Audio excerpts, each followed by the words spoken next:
Okay, we're live on Facebook. So that's that.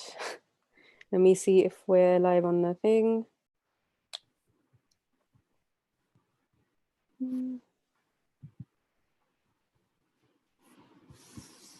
Yes, we are. Brilliant.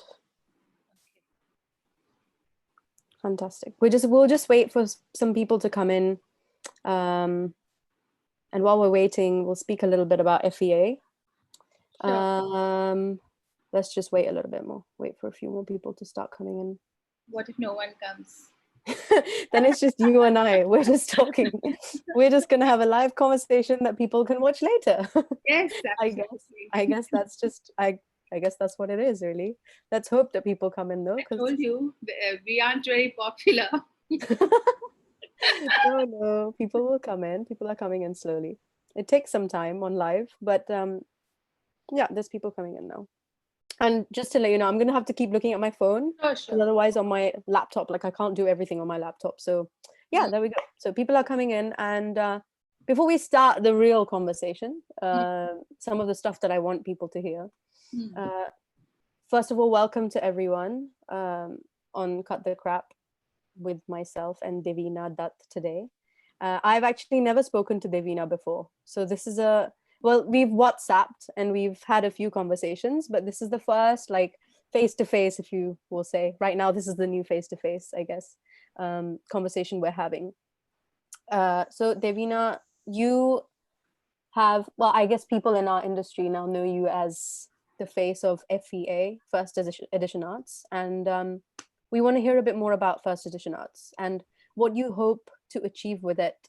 What are your goals? And you're doing such a wonderful job. And what do you hope to achieve with it? Let's start off with that first. So thanks for inviting me, Saberi. It's lovely to be part of this conversation.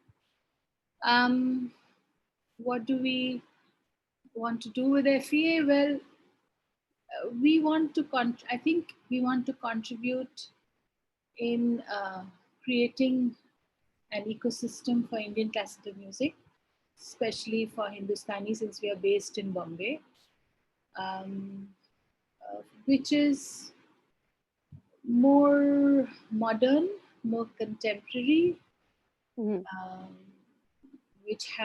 which deals with issues of artistic integrity, of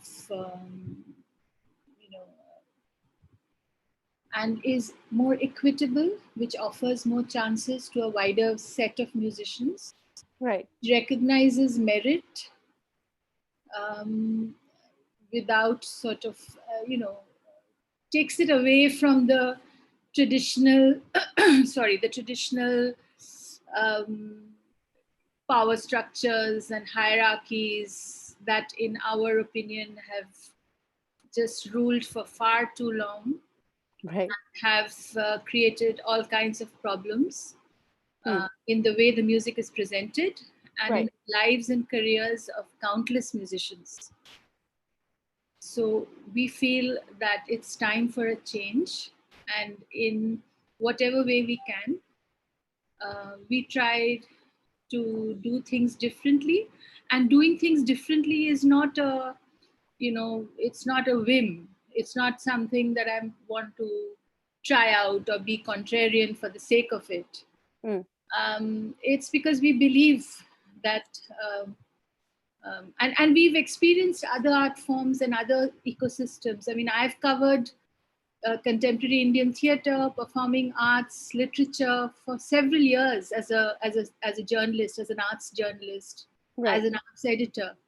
Right. My partner Pepe has been in advertising. He's been a musician himself. He's also a filmmaker. So we have experienced other ecosystems, and we don't see this mesh of sort of hierarchies and power games and all of that happening there to this extent. I mean, there is some amount of it everywhere, but we think that it's way too much here. And for something that's such a niche, such a small ecosystem, why should there be so much, so much, I don't know what influence of influence of hierarchy is a massive thing. I think let's talk about that, because you've mentioned the word hierarchy. I think it's very important to speak about. I want to know your experience. Like, this conversation is important for everybody who's watching. We've got few people coming in now, actually. I want to talk about this because I look at it from an artist's perspective, and you look at it because you're trying to, I don't know if the right word is to promote Indian classical music. You're trying to make it reach places, right? Reach different audiences, because that's an important thing. Trying to demonstrate that it's possible to do things a little differently. Exactly. So what has your experience been with that? Because whenever you tell people, this is at least what I've experienced in our field, whenever you try to tell people I'm trying to do something different, they instantly get a bit scared because they're not used to doing something different. Well, in our case, they don't get scared, but in our case, they don't know what we are talking about most of the time. So even now, after 6 years, I don't think people get what we are trying to do. Right. I mean, I don't know if it's our communication that isn't, that we are lacking in communicating. But no, I don't think that's true. We've really tried to reach out to people and through all the material that we make. But I think there are issues, there are problems, there are blocks on the highway. So what do you think are the main issues, and why did you feel the need to do things differently? I guess that's the first question to ask. Yes, we felt the need to do things differently because, we've been attending concerts for very, very long. Both Pepi and I are originally from Kolkata. And right from, from before college, we've been attending concerts and all of that. Then we came to Mumbai in the early 90s. And of course, 1991, post 1991 was the time that this big media boom happened. The Indian economy was decontrolled, and all kinds of the launch of big media happened, and cable TV and all of that. And we got the feeling that concerts were becoming very kind of there were a bunch of musicians who were dominating the scene, usually, especially the large stages, and also the presentation itself was becoming kind of brassy. What do you mean by presentation? I mean, the way it was presented, the music. Like, for example, like how? Like, if you were to give us an example of presentation that you don't think is really representing the music properly, what would that be? Big shiny stage with big logos everywhere, and that typical kind of fusty language, legends and beyond, and that kind of hyperbole, which just is it just seems stuck in a time warp, and then people say, and then there was this constant anxiety about, the audiences aren't coming, and we need to increase the audiences. But how will audiences come if you're going to wrap yourself up in a bubble of your own making? If you choose this kind of symbolism, this kind of communication language, which just doesn't speak to people, and at the same time, very little genuine efforts made to actually talk about the music, to actually take it, to actually nurture an audience.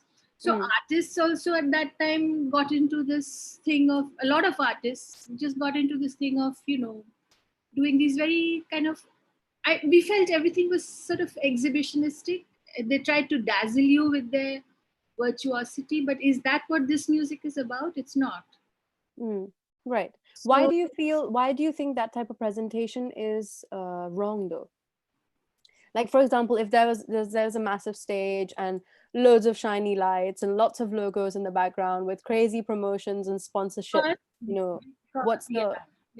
Yeah. Because essentially, this music requires intimacy.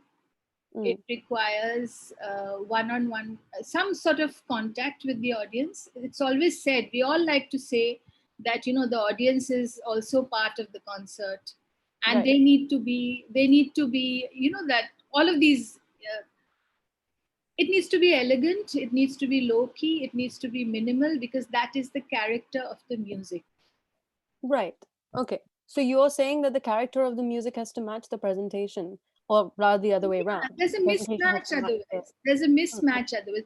So this You is, know, because yeah. I Sorry. mean, you could say that, 30, 40 years ago, Pandit Ravi Shankar or Vilayat Khan Saab and all these big musicians, these great musicians, they did concerts in with big audiences and stuff. Yeah, sure they did, but I think for the musicians today and the musicians that we have with us today, Hmm. we need to. I think the pendulum has gone to the other end far. It's just become too sort of too loud. It's Right. become too, and one has to restore the balance. One has to come back to the center and ask, what is this art form? What is it? Right. What are the best formats? What are the best presentation ideas? Hmm. And what are the best ways of connecting with the audience? So we've got a question connected to what we're talking about, so that's why I'll take it. Yeah, Shripad Bhalerao is asking, yeah. why be humble all the time? What's wrong in packaging? I'm sorry, I didn't understand. He How are the says, two contradictory? so Why? he's saying, why be humble all the time? What's wrong in packaging? Maybe by packaging, what he means is what's wrong with the whole sponsorship and all of that, and why do we need to be humble? And he's associating um, the kind of serenity that you're connecting to the music as being humble. So would you say that just because something is not as sparkly and big and logo, that's being humble? I mean, I don't to be very honest with you, if I may just try and answer that question. I Sure. don't think that I don't think that not having logos or not having sponsorship is anybody trying to be humble. I think it's just like Devina just said, it's just trying to match the mood of the art form. Why And the content of the art form. Yeah, the content of the art form. And why does, in fact, I think the question is the other way around. Why does a festival or a concert have to be really loud and have to have massive posters or have to have crazy logo and sponsorship and this and that and a massive space? Why can't something be intimate and just, I don't know, more sensitive to the taste of the music, really?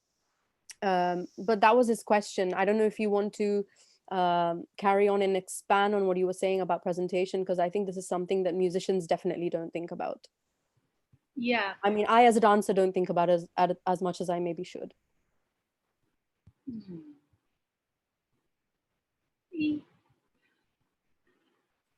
We've I really feel that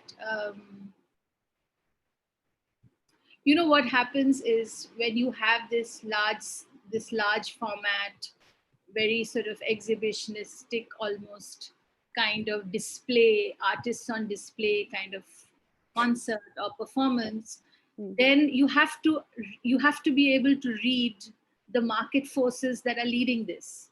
Right, There are market forces at play here. right. Now, you have to go really deep into this. You have to now. Why are these large formats being done? Because 3 or 4 sponsors sitting somewhere Mm. have been told that if you want to, or rather have been led to believe that if you have to do a successful concert, you need to fill up Shanmukh Hall, which is like 2,000 plus. Mm. Now, should the pressure of filling a hall dictate, come to bear on the kind of concert and the kind of, the way you're presenting? Should that be a factor? One Mm. should at least recognize where it's coming from. It's coming from a sponsor. How much does the sponsor know or understand about the music? Why can't we ask these questions? Just because today sponsors give us the bulk of the sponsorship amount for setting up these concerts, does it mean that we can't talk back to them, that we can't tell them that this is not the way this music is meant to be presented? Perhaps we could explore together some alternate strategies for presentation. Right. Why do we have this sort of complete submission to whoever's, handing out the cash. I mean, it can't be that crude, surely. And if it is that crude, then let's be honest, it's a market pressure. It's a market force at work. Then let's admit that classical music today is governed by market pressure. Right. Let's accept. Let's accept. This is the whole conversation, right? This is the whole conversation, is that we have to come to that acceptance, because clearly people are not accepting it, but they're also not doing anything about it. No, on the one hand, you either have to accept it, and move on with it and say, yes, we are doing this, and be upfront about it. Or you have to say, what we're doing is wrong. Let's think of an alternative way to present this. So none of it is happening, which is exactly why I brought you into this, because I want people to look at it from an organizational perspective, because as soon as you speak to artists, they have loads of drawbacks, right?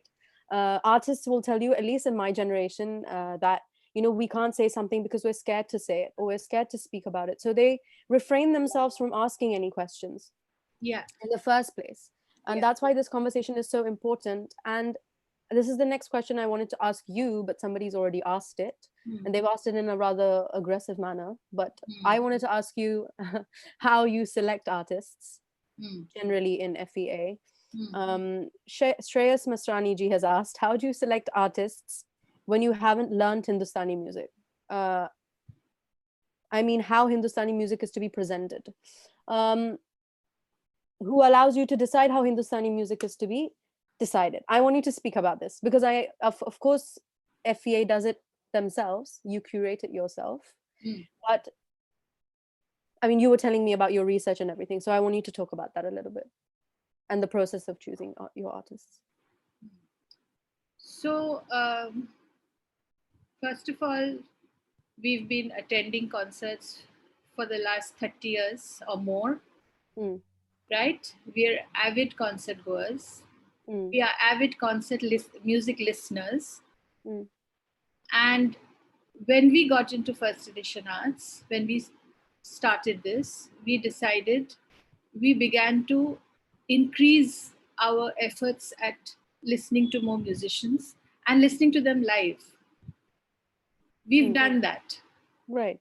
We've seen how musicians are selected, rather, and there are, I believe, all kinds of flawed formulae by which musicians are picked up to ensure a hit concert or a houseful concert. And these are all very odious sort of descriptions, but we've seen that.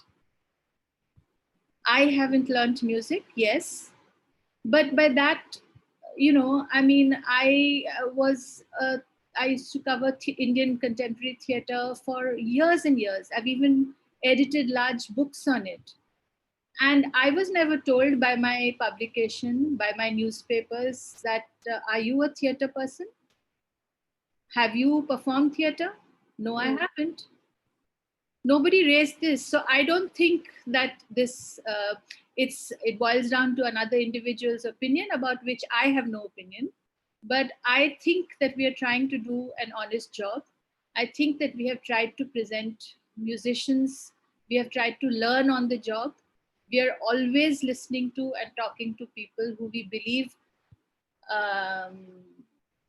know the music, love the music, and aren't playing games with it. You see, one big problem in this ecosystem, and I don't know why this happens, is the groupism and the camp politics that goes on. I just don't know why this happens. There are little, 4 people together will form one group. 3 people in another corner will be another. Group A will hate Group B. Group C will hate Group D. And it's just crazy. At the end of the day, you have to just listen to everybody and then try to listen to good people and good musicians and try to come to an informed decision. I want to expand on what you're saying, and there's a lot of comments coming in, and we'll go to a question that Deepshankar Bhattacharya has asked. We'll go on to that, but I just want to expand on this point. It is incredibly important to understand, and I'm just going to give one example. There's many festivals happening around India, okay, where, and I'm saying this to the viewers, where there is a very senior artist or a musician or any type of artist who is organizing it. Even in that festival, there are many artists being called just for filling the seats or just for getting people to come to the concert. That artist may not have any credential of being a great artist or having any kind of musical, I don't know, greatness, but they're still called because they think that this person is going to bring audience for this concert, and lots of artists are doing that. So the fact of I'm just answering Shreyas Masrani ji's question. I don't think it is necessary for all organizers to learn music. I don't think that is a necessity. I think what is necessary is that you could be completely honest to what you are doing and that you put in effort into whatever you are doing. If you are choosing artists without having any knowledge of the actual art form, yes, you can say that's wrong.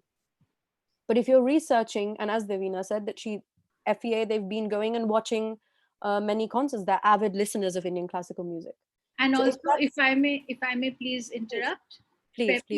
Pepi has been a musician, a music critic, and he has also learned Hindustani music for 5 years. Yeah. It's not something we talk about. We don't feel it's necessary to talk about that. But I'm used to aspersions being cast on us. It's part of the game. Hindustani world happens all the time. Really, this conversation is going into a whole thing. He's saying it's natural for people to form groups that promote styles and genres. So-called gharanas began that way. I think, sir, you're speaking about two different things here.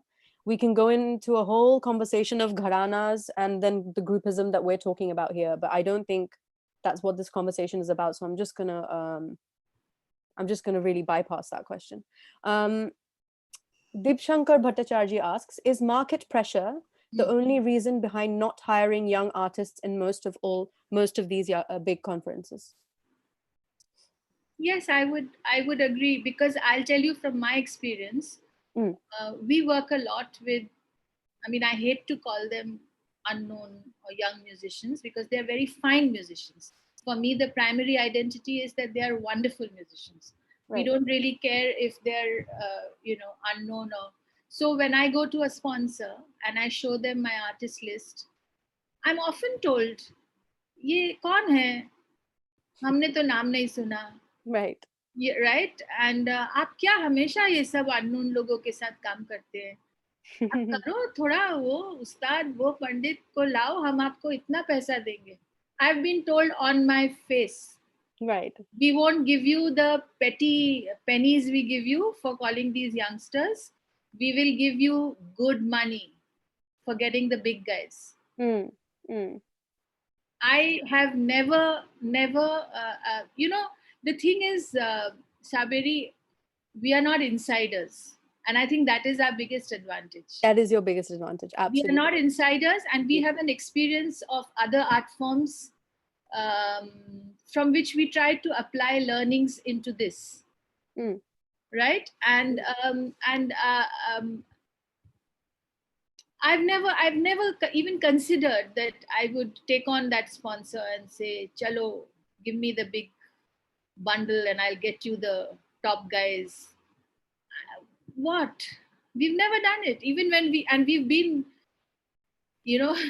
into some really dark times because of the choices we've made. But at the back of my mind, I know that we got into this to be able to demonstrate that there is an alternate way of doing things. We got into this to question the status quo, and we don't want to give up like this.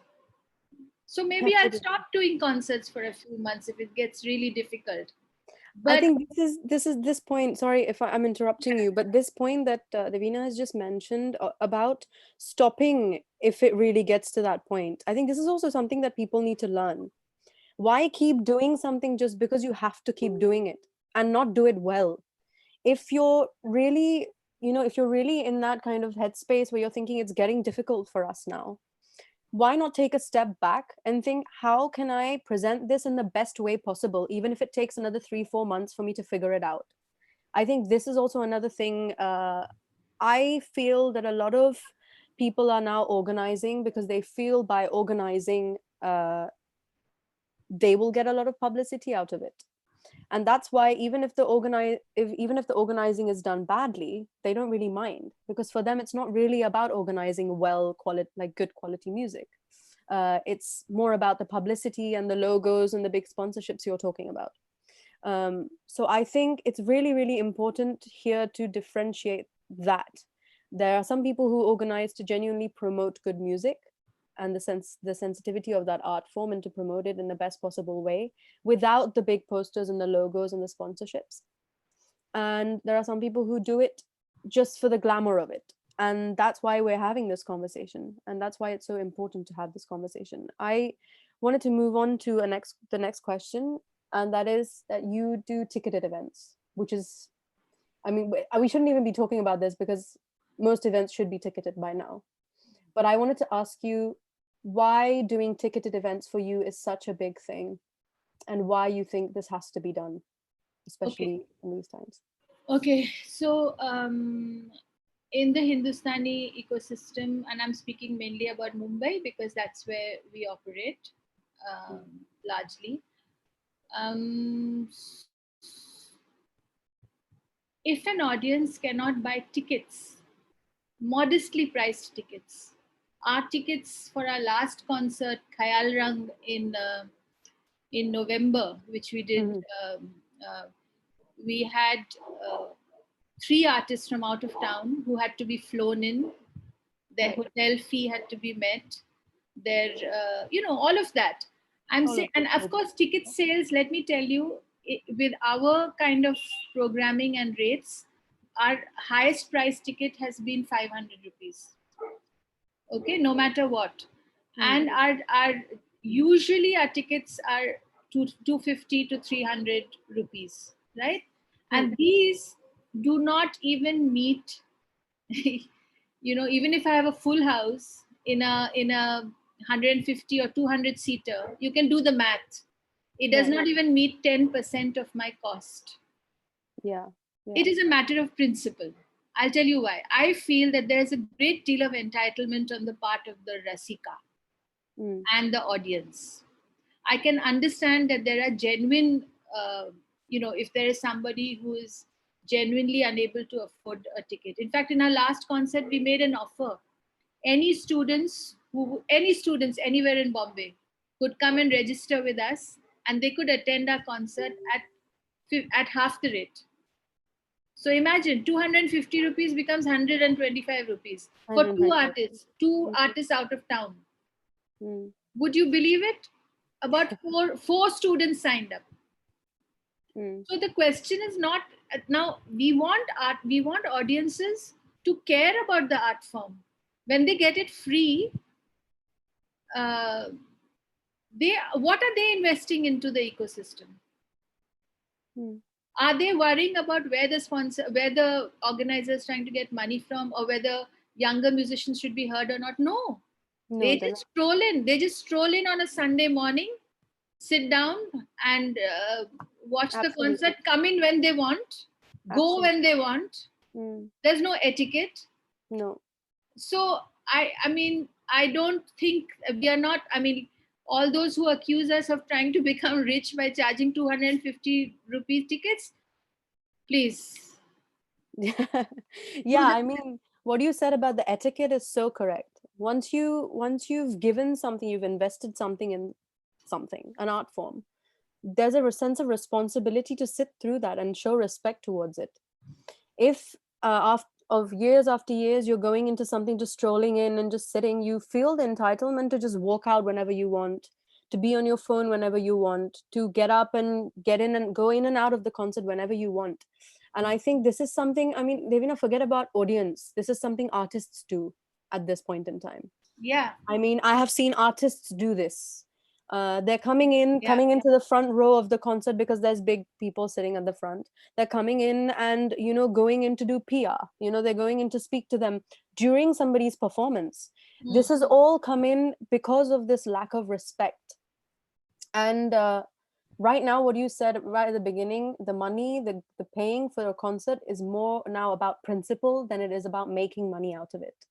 And this is something that really I think people in my generation, artists of my generation, really need to hear this, because I've seen people walking in, they sit for 5 minutes, and once they've spoken to their fellow artists, they leave because they've just shown their face, and that's horrible. I think musicians and dancers who attend each other's concerts should buy tickets. Yes. They don't do that. I start getting calls on the evening of the show from, wo thoda ticket milega. But why? I've never seen this in theater. The theater director's mother buys a ticket. Yeah. Why is it so alien in this scene? It's so feudal. It's time for a change. All this has to go. I'm really sorry, Devina. I'm going to address this because it's really annoying me. Yeah. Shreyas Masrani ji is writing, and I'm going to tell you what he's writing because it's important we speak about this. Their choice of artists is pathetic because they don't have the credentials nor the mettle to judge an artist. I just want to ask you, Shreyas Masrani ji, if you're still listening, I want to know why you feel that. Because it's a really big thing, first of all, to write this on a live platform when we're having a live conversation. And to me right now, this feels more like a bashing session rather than asking questions. So either you ask it in a civilized manner or you don't ask at all. I think that's what I'm going to come to. Because this is a platform to have a discussion and to have a conversation on things. You can agree or disagree, but I think there's a way to agree or disagree to things. And I think we should stick to that. And we were just speaking about etiquette, so please maintain your etiquette, at least on my live. So now that we've gone past that, Pratik says, so true, Devina, what you are saying about the ticket system, especially the etiquette factor. One second. Oh, sorry. There's people replying to Shreyas ji, which is great. I'm glad. We'll move on from that and we'll just let him say what he's saying because, clearly it's triggering some people, this conversation, which I'm very glad about. I think some things, when they trigger people, it means you're doing something right. So you and I are clearly doing something right, that it's triggering somebody. So that's great. I wanted to talk to you about CUSP that you organized. And I wanted to know before we discuss CUSP, actually the Cafe Zoe that you came up with. Can you tell us a little bit about that? Because there might be many people who don't know about that. What was your goal behind that? Why did you do it? Yeah. Okay, Cafe Zoe was this very popular bistro and kind of pub. And Devina, if you can just lower your laptop screen a bit, your face is kind of, yeah, there we go. That's much better. Thank you. Yeah. So Cafe Zoe was this very popular bistro and pub in central Mumbai, and we wanted at the end of, about a year and a half ago, we wanted to shift focus to the younger and emerging musicians, and we wanted to understand them because clearly they are the future, and and there are so many wonderful musicians there. We wanted to work with them. We also understood that audience building has to begin with audience building has to happen by definition in new spaces. It can't happen within the same old audience sets. You can't. So then the same kind of people will keep coming. Right. So we thought that youngsters who have had no experience of Indian classical music and who hang out at these places, so let's take the music to them. They won't come to our concerts, so let's go there. And we decided, and Cafe Zoe had a lovely little stage, and we talked to the owners there, and they were very sweet. We said, while the concert is going on, because look, all said and done, Indian classical music has certain, you can't have a bar open and stuff like that. So we had the owners close down the bar. We had chairs set up in a semicircle around the stage. It was very nice. And we had musicians, we told them to dress up casual. I saw because that. if the idea is to connect with young people, I mean, I think young people feel a little intimidated by all that, the Sherwani look. And don't you think that's kind of the image that we've created, that as soon as we put on a sari or like a churidar, salwar, like kurta, we're so serious and we have to look completely, and I'll come to this, but please finish. I'm kind of torn between, I like some of the formality. I think it goes with the thing. But of course. at the same time, we have to find ways of also, unbundling that from time to time. So this was our fun way of doing it. And we wanted to invite young musicians only. And we were very clear that it would be only instrumentalists, because you can't have somebody singing khayal in a bar, Right. So we started that, and I think it was great fun. We had people like Abhishek Borkar, we had Nandini Shankar, we had Manas Kumar, we had Swapnil Bise on tabla, Ojas Adya on tabla. We had that's wonderful. So many like that, and it was lovely. I mean, while it lasted, but again, every time we've tried something new, Saberi, I feel I wish we could have created a nice sort of network and partnerships with other organizers, and that's somewhere we failed completely.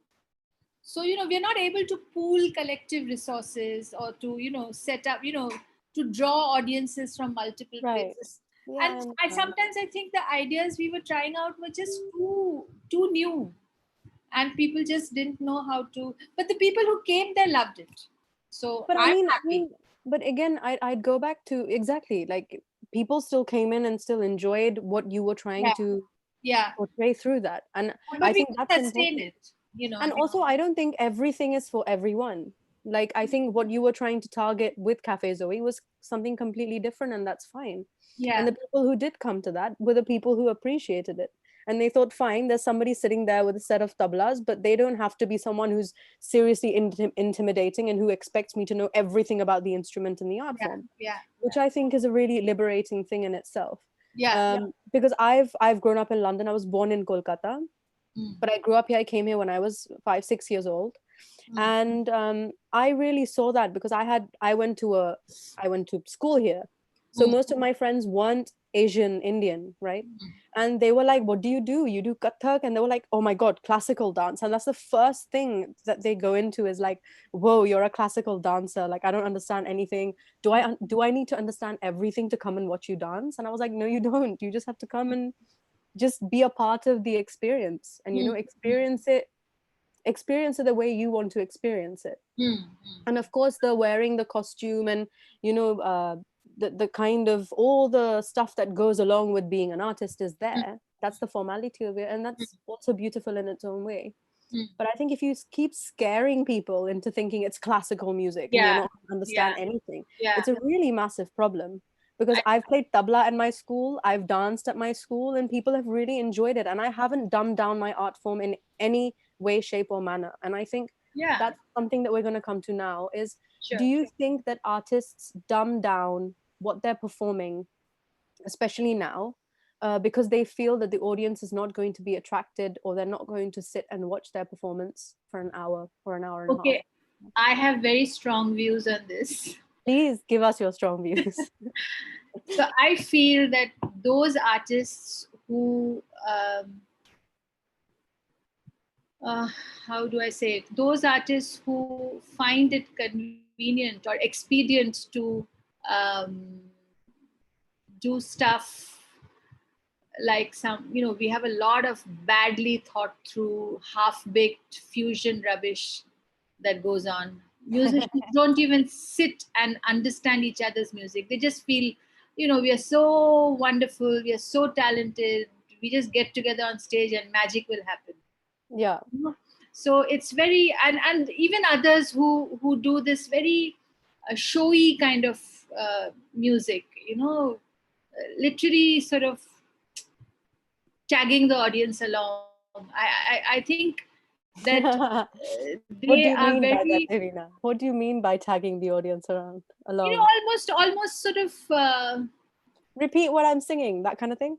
No, well, Okay. kind of. I'm just asking. I mean, yeah, I just mean tagging them along, like you would if you were, So anyway, so I feel that very often they use the excuse that times have changed, and if we play the real stuff, then no one will sit, and we lose audiences. And by doing this, we are taking it to newer listeners. By offering them this kind of music, we are creating the preconditions for those who will eventually discover how wonderful classical music is. Wow. I'm sorry, it doesn't work like that. Doesn't work like Once you've got them on the wagon with, half here, half there kind of music, then that's where they remain. Oh yeah, exactly. It's so using the audience as an excuse to cover up the fact that you don't want to invest, and you don't want to hold on to your artistic integrity, and you don't want to do what you're supposed to be doing, is really, really low. Yes, Devina. Preach, Devina. Yes, I agree. I'm getting excited now because this is the kind of thing I want to speak about. I want to speak from an artist perspective. I don't want to speak about people who are older than me, and I'll give my reasons for that because there's no point of going back to that. I want to speak about what we're doing as a generation. We are incredibly scared to sit anywhere and speak about these things. I mean, that's the first thing, Devina. I don't know if you've experienced this with the artists. I feel very sad. I feel that's so sad. Yeah, and I think it's incredibly sad. And the reason I think it's incredibly sad is because I spoke about this with the last session that I did with Tejavrush and Yadnesh, that we're so scared that we're going to lose out on something if we speak. Why in this fraternity, why is it such a big and a massive thing for somebody to have an opinion? We can disagree, agree, that's secondary. But the whole right to be able to say what I think doesn't exist. It's a really, really non-existent thing in Indian classical music and dance. I'm 23 years old, and I have people who have told me, "Arey, now you just go sit and do your riyaz. Why are you speaking so much?" Arey, but my riyaz is personal to me, right? What riyaz I do, how I'm doing my riyaz, my talim, and I have people around me to see what I'm doing, and I think I am well educated and I know what I'm doing in that respect. Why should that stop me from saying anything? Why should that stop me from having an opinion? And that's where I think where all the things we've spoken about in this conversation so far, we get stuck when it comes to artists, because artists will sit at home and say, yes, I agree with you. But nobody will come out and actually say that. And I'm telling you now, I'm looking forward to doing many of these episodes with artists, but I'm also very skeptical of doing it with them. And I'm saying this live on the show. I'm very skeptical because they say so much to me beforehand. But once we're live, it's something else, and that's a really, really sad thing. Because at the end of the day, maybe we become musicians or dancers, but we fail to become artists because we don't have opinions and we don't have a strong standpoint. And I think as musicians or dancers or artists, there's a way bigger responsibility than just to be a great dancer or just to be a great musician. It's also our responsibility to educate, even if you're educating one person through what you're saying. Yeah. So I think that happens because, if whatever you've described is true, and that should give you an idea of the kind of forces that are at work. One bad word from a senior musician can just nix the chances of a younger musician, no matter, and irrespective of how deserving he or she is. And especially if they're not related to any big musician. If you're nobody's son or daughter, you're up. You better be careful. Yeah. No, so that is the reality, and people have to at least accept that this is what happens. This is the thing, though, Devina. When I first started this, it was offbeat, and at that time, I didn't speak so openly about it. I was trying to, but it was also my first time doing anything like this. So I was also kind of stepping on. I was trying to be a little more safe than I am now, at least. Mm. Um, but even then, there were people who had a massive problem with the fact that I was speaking out even a little bit. The fact that I was speaking out and raising these issues, what was being spoken about after that was different, but the fact that I was raising these issues was a problem, was an issue in itself. um why are you only speaking about negative things to do with our field? I mean, if as a field or as a community we are unable to speak about the weaknesses of it, how are we meant to improve anything? If we cannot as a community sit down and speak about things that need to be improved or need to be worked on and have a discussion, how is anything meant to move forward or evolve? And I think that's what it comes down to, really. And I'm so happy that so many people are writing here. There's a lot of people saying, Mayuk Bhomik says, so insightful, Divina. We've got Shreyas Masrani ji, who is on his own little spree. We're going to ignore that because clearly I think Shreyas, you probably have some kind of personal issue, and I think you need to sort that out yourself and not on my live. I have said this before, but if it keeps happening, I might have to completely block you out of this conversation. So that's that, really. I think the conversations we've had today are great, and I just want to ask you one more thing. I want to ask, as a dancer, why you haven't experimented a lot with dance. That's my I want to know that on a personal level, and probably a lot of, if there are dancers watching on this. So we love dance, and we have been avid watchers of dance as much as we have of music. And when we got into the company, we thought within a year we'll do dance as well. But of course, we got so stumped by all that we saw and heard, and Like, in the classical world, I mean, every day almost, I mean, we were having issues with either, we were learning and figuring things out, because nobody in fact, people, I'm very sorry to say, but no, please don't be sorry. instead of coming together, Yeah. people love to stand by and watch you fail. Yeah. They love it. Nothing gives them more happiness than that.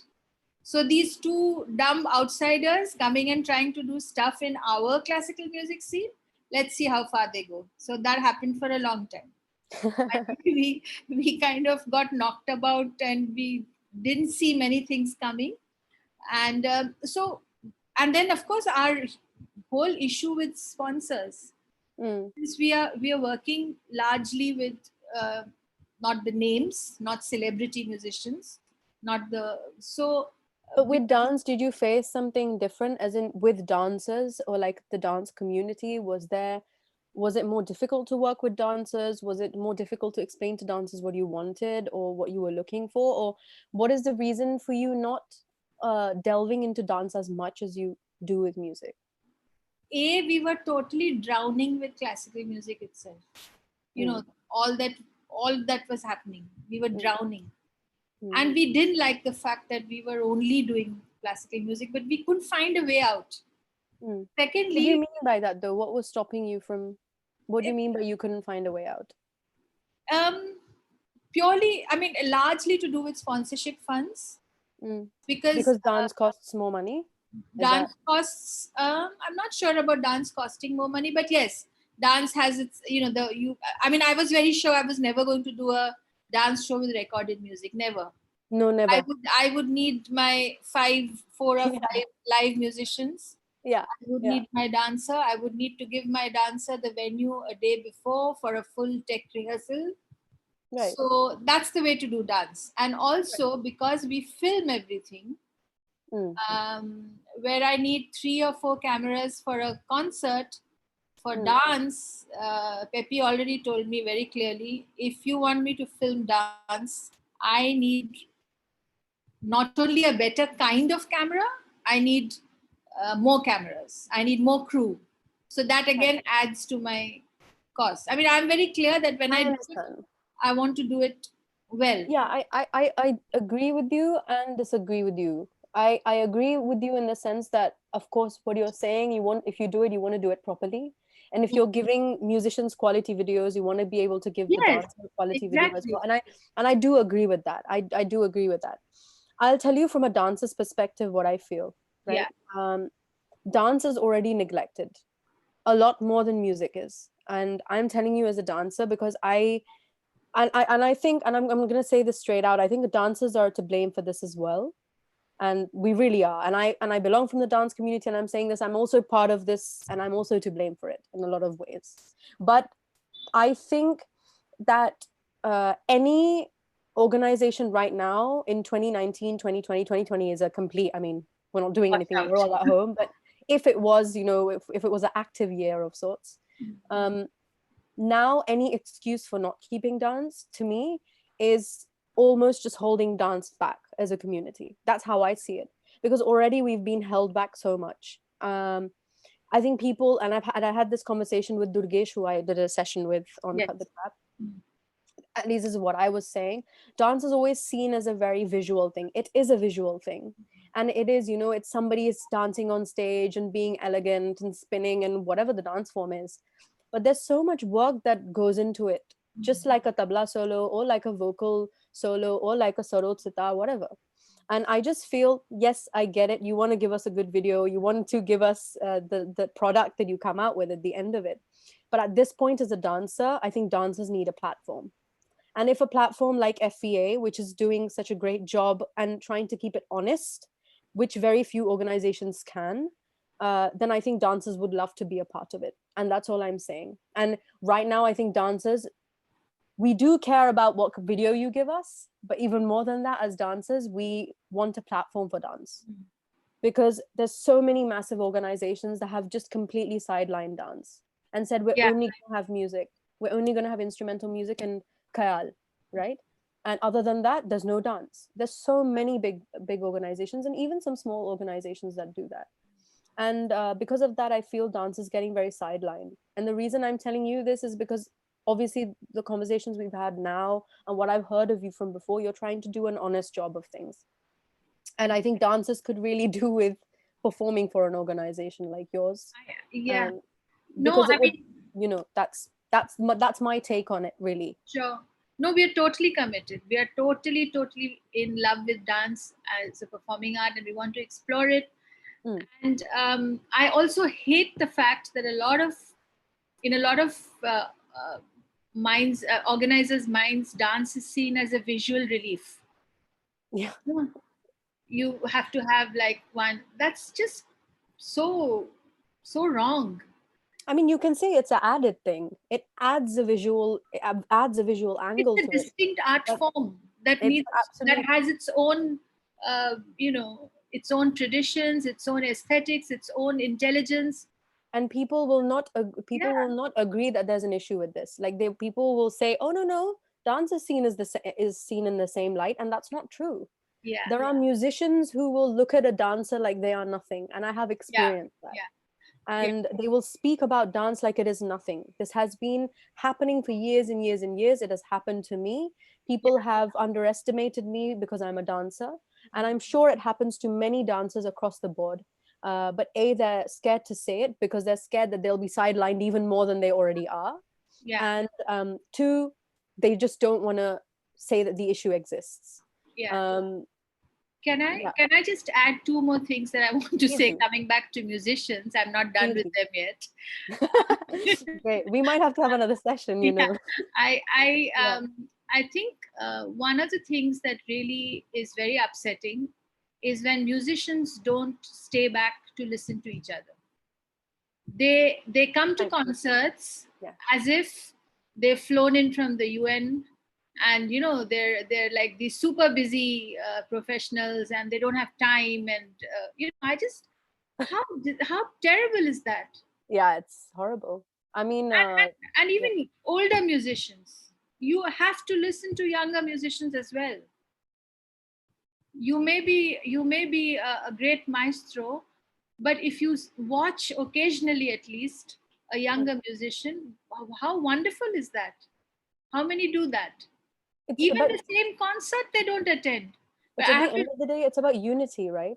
It's unity. I mean, unity doesn't exist. Yeah. It's a non-existent subject in this community. There's no sense of community at all. Though I have to tell you, I had a wonderful, exception to this was Pandit Shapun Chaudhary, who is just such a lovely, lovely human being, apart from being the great musician that he is. We did a concert with him in Manipal in January. And the opening concert was a Hindustani, it was a Sarod, Pratyush Banerjee and Shapunda on tabla. And after that, they were supposed to go back to the hotel. And after that, there was a Carnatic vocal concert by this lovely musician called Ramakrishnan Murthy. And Shapunda hadn't heard him, and neither had Pratyush. And they were on their way out. I just told them, and the musicians came and met them. So Shapunda said, well, he's seen me here, now I can't leave. So he sat in the wings and he said, I'll hear one track and then I'll go. Right. But he liked it so much that he stayed the entire 2.5 hours. And it was wonderful to have a senior musician from Hindustani music in to listen to. Now that is the kind of generosity of spirit you need. Isn't it so sad that we are, clinging on to one example because there aren't many left? There aren't many. So we're like, oh my God, somebody stayed to listen. Like it's a big thing. And I think that in itself is so sad that we're discussing this. Absolutely. I just want to address, Dilip Misraji says, also not only organizers, maximum artists have no idea except their own subject. Like vocalists don't know what dance is. True. Also same for the dancers and instrumentalists. So don't blame only organizers. I just want to put it out there. I will blame dancers before I blame anyone when it comes to dance. So I'm the last person to blame organizers first. I will always blame dancers. I have seen this day in and day out. Dancers do not go and watch music concerts. It's happened with Cut the Crap. Dancers will not come and watch an episode unless it's a dancer speaking. And then musicians do the same. Musicians will not come and watch a dancer's episode because it's a dancer and not a musician. So I think the artists are to blame first and foremost. And obviously from the artists, it has kind of been gone into the minds of organizers as well, who feel this discrimination is needed. Yeah, and they will both, musicians and dancers, will not go and see a play. And they will not walk into an art gallery. And they will not read literature. But that is what will enrich you and come out in your performance. Yeah. Why aren't you thinking of other art forms? I understand that this is very, very time consuming, that it's a difficult, complex art form to learn. But to be living in this world and to have no idea of what's going on in the world of the larger arts ecosystem in this day and age, it can't go on. And that's how we thought of CUSP, Yeah. That's we believe in the multidisciplinary, we believe in the interdisciplinary, we believe in dialogues between art forms. That's what we want to do. And that's where I increasingly feel that we need to locate classical music and dance in the wider arts framework, not in the little inner chambers that they feel are their spaces. Because if you're going to look for new listeners, if you're going to look for new interactions, collaborations, it has to be in a wider space. Absolutely. Agreed. I mean, what you said about dialogue is so important. I think dialogue is something that's really missing. The music's happening, the dance is happening. Even if it's happening separately, it's happening. But dialogue is something that's really, really missing. I find it difficult to speak to artists sometimes because they don't want to talk. All they want to talk about is what this musician is doing, what that musician is doing. What they don't want to speak about what can be done to solve these issues. There's no point of raising these issues and then not finding any solutions for them or not doing something yourself. And I think that's what it comes down to at the end of the day, is what are you doing as an artist other than enriching yourself with your art form? Of course, do that. The riyaz and the hard work is, of course, that's, you're an artist, that's your job. But Also, do we not have some other sense of responsibility to have dialogue, to bring up issues, to speak about them, to maybe find some kind of solution as a community? The other two things, last things I want to speak about, because we're gonna, I mean, it's already been an hour. It didn't feel like that, but it's been an hour. But I mean, there's still people watching, so I guess they're enjoying this conversation. But two things. I'll tell you what the topics are. First, this is kind of related to unity. There'll be lots of artists who will say no to performing in a concert because it's unpaid, because they don't want to perform for free, or they're getting paid something that's just not acceptable. And let's say it's a dancer, for example, I say no to a concert because it's free and I don't want to do it. But within 5 minutes, that organizer will find another dancer who is ready, who's like, oh, Saberi is not doing it, I'll do it. And I think that's a really, really big problem, because that in itself shows that there's no unity. Because organizers are like, okay, fine, Saberi doesn't want to do it for free, but I'll still find 15 other dancers who want to. And I think that's one issue that, if you have any opinions, if you can talk to us about. And lastly, the topic we'll end with is image building. This is something Abhishek and I actually speak about a lot. And this is kind of his question and not really mine. But do you feel that artists have to show a certain kind of image, or have to come across as something because they need to be taken seriously? And that's the kind of image building that they do. And, do you think that's necessary? Do you think a person, and this is my question, do you think a person has to seem very serious and very polished and incredibly diplomatic all the time to be taken as a serious musician? So if you want to talk about the first one, about the artist unity and that side of things, and then we can go on to the image building. Yeah, well, artist unity, in with respect to your question about organizers replacing artists with somebody else quite easily, that is sad. I mean, that sort of suggests that that suggests a couple of things. A, that there are more artists than are opportunities. Yeah. Second, which is very depressing. Yeah. Second, it suggests that the organizer in question does not have specific reasons for choosing artist A.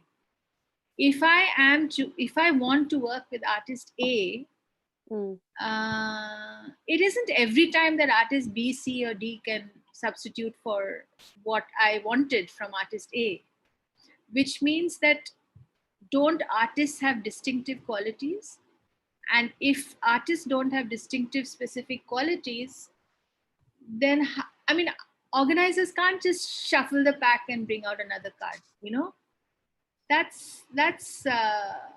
means, what kind of programming are they doing there? Well, then I think, Devina, I think the problem is that I think organizers, or even artists who are organizers, they look at the money side first. I think that's where the problem is. Yeah. I think there are very few organizers or artists who are organizers who look at the quality first, before any of the other kind of criteria. And the money is a serious issue. It is a serious obviously issue. It's a very, very serious issue. Not everybody can think of bringing a very good artist who charges shitloads. So that is a really serious issue, and an issue that probably needs another whole hour to speak about. Yes. The funding issue is so complex, and so that it could take an hour or more just talk about that. There is clearly a problem there. There's no point in saying there isn't. And I mean, a whole lot of things, patrons, sponsors, all that set aside. About image building, I don't know what you mean by image building. But I can understand, as young musicians out there in the open, in a slightly hostile ecosystem, the thought must come about, am I conducting myself well? Am I giving out the right signals? Am I being... But I think the point is, if your art form, if your hold on your art form is strong enough, which it should be, because otherwise what are we talking about? Then I would say that the time has come to let go a bit.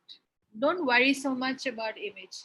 I strongly feel that a very long awaited change is going to be around the corner in the way that perceptions and it's, somehow with this break that the COVID-19 pandemic has brought about, I don't know why, but it's a terrible time for the world, I know, but something's going to give. Right. Something that we sensed would happen 5 or 6 or 7 years later is going to happen faster. And I think younger musicians who are smart, dedicated, and honest will find it probably after this a little bit easier. And it's time to stand up and be yourself. Thank you. That's very important. We've got two questions very Okay. quickly because we should probably answer some questions. Okay. Richa Srivastav, who's a Kathak dancer, she asks, how do you address to disparity in payment for artists? As in, artist A gets paid something and artist B is paid something different. Yes, this How is do a very serious issue, and actually, it would apply to those to those organizers who work a lot with the top A-list artists and also with younger artists. Then that question presents itself, Right. but we have tried our best to narrow that gap. First of all, we don't work with the absolute A-list top grade artists most of the time. We did a series called The Secret Masters, in which we had four wonderful maestros, as part of the thing. And our attempt is always to try and narrow the gap between the highest paid and the lowest paid. But I think it is absolutely, I'm going to use a strong word, it is absolutely obscene, the kind of funds and payments that are made at the top levels and the sudden fall when it comes to musicians who are not in that club.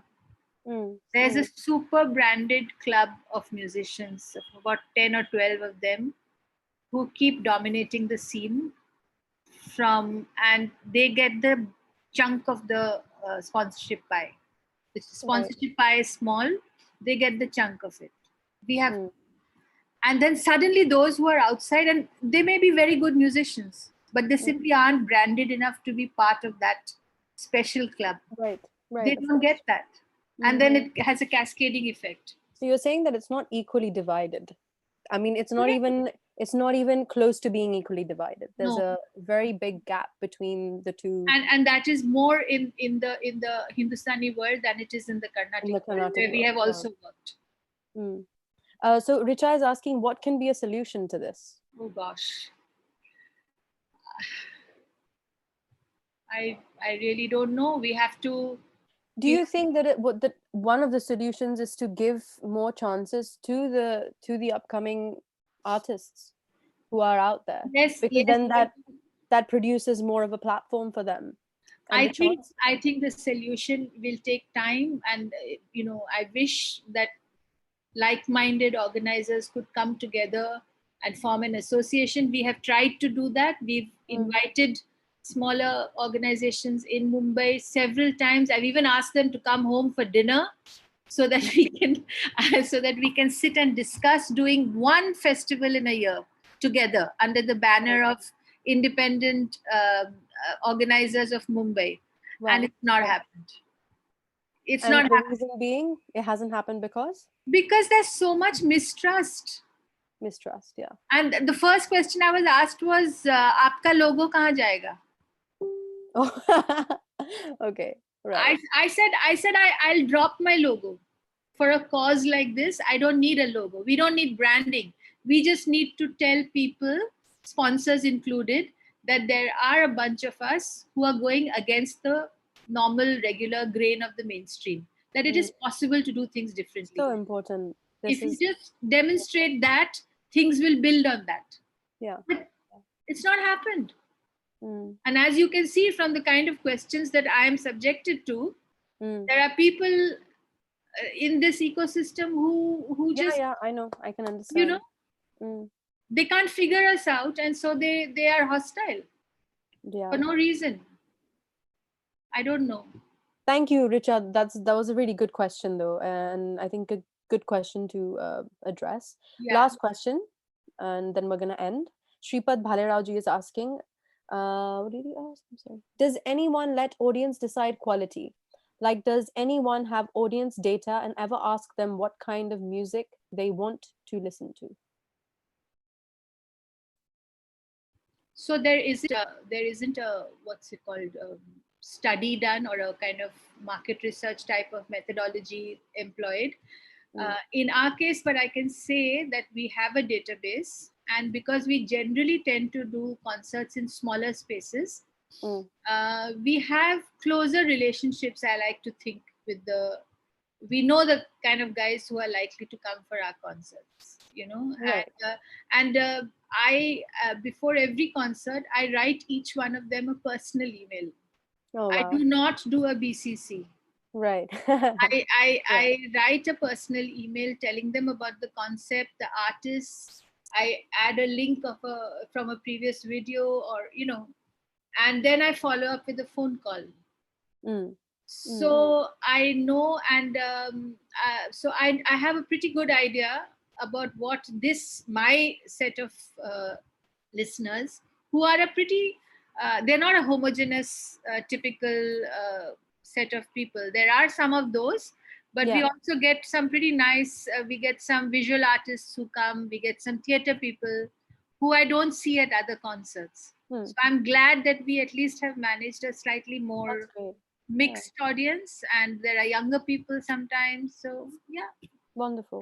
that's as far as we've been able to go. There's a lot more to do, and I wish it was possible to have some kind of solidarity without all these small Solidarity. egos That coming is into that play. is the word of this whole series. Solidarity and unity. Literally, that's what everything boils down to. And unless and until we are able to at least create some kind of unity between all of us as a community, all Yes, of these things that we're talking about is not possible. I really believe that. But Gaurav Unyal, who is a friend of mine, he's based in the UK and learns Hindustani vocal from my mother, Srimati Chandrima Misra ji. But he is a very, very avid listener of Indian classical music. And he's written appreciation note. The Cafe Zoe initiative is amazing and need of the hour. Saw some of the sessions. Please continue doing so. So he's really appreciated thank what you, you've done with Cafe Zoe. And there's a lot of people commenting on here with the great work that you've done. thank you. So thank you, Devina, for being with us live today. I think we've addressed wonderful, wonderful issues. I wanted to raise a lot more things, but I don't want to, get people looking at their screens for so long. Yeah, sure. But we've spoken and we've really, really touched a lot of great issues. I hope all of you have enjoyed it, and I'm very happy that Devina could be with us today, because this is kind of the in-depth conversation that you and I have had, and it's been on a public platform. So that's great. We've had a conversation and other people have heard it, so that's wonderful. Thank you, and thank you for trying to do all the work that you're doing through FEA. It's wonderful, and I'm sure everybody who's listened is now waiting for the work that you continue to do with FEA, and we're looking forward to all the work that you will be doing, and the music that you'll be presenting for us. And I hope to see dance coming into it soon. We've already done a dance, I told you. I know, just more dance, Yeah, just in sure. general. Sure. We really look forward to it, and thank you for being with us. And thank you to everyone watching. The next episode is on the 6th. Today's the 4th. It's on the 6th. It's a dance special, actually. Got 3 amazing dancers coming on board: Sandeep Malik, Vidhalal, and Anurika Ghosh, to speak about Kathak and just issues related to Kathak. I hope to see you guys there. It's at the same time, 7:30 p.m. India time. So I hope to see you all there. And thank you for being with us. Thank you, Devina, once again. Thank you, everyone. Saberi, thank you everyone for joining in. Thank you. Bye. Bye.